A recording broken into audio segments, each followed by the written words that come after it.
beaux yeux, tu sais. Je pense que quand on mettra les cons sur orbite, t'as pas fini de tourner. La voix que vous venez d'entendre ne vous est certainement pas inconnue.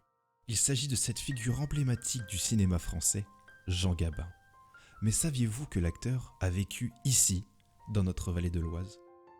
Il est né le 17 mai 1904 à Montmartre, mais la famille part très rapidement s'installer à Mériel, dans une grande maison de pierre juste à côté de la voie ferrée.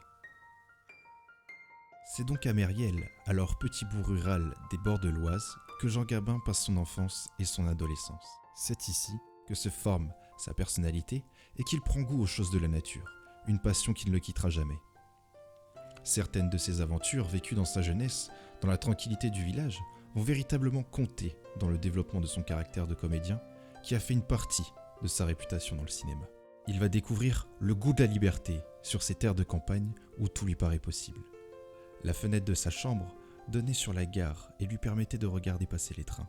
De ses souvenirs d'enfance naîtront sa passion pour les trains et le voyage.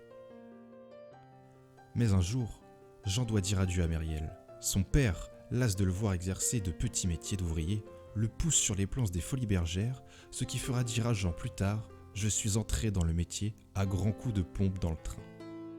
Devenu vedette de cinéma, Jean revient à Mériel rendre visite à sa sœur aînée, Madeleine, qui habitera la maison familiale jusqu'à sa mort en 1971.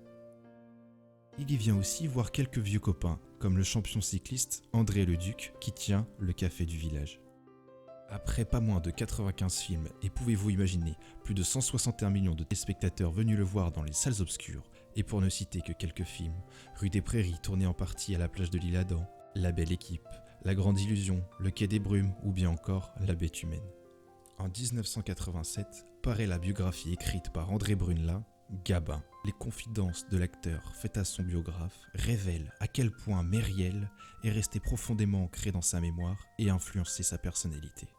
C'est ainsi que verront le jour à l'initiative de sa famille, de ses proches et de la municipalité de Mériel, le musée Jean Gabin et la place Jean Gabin, inaugurée le 26 septembre 1992.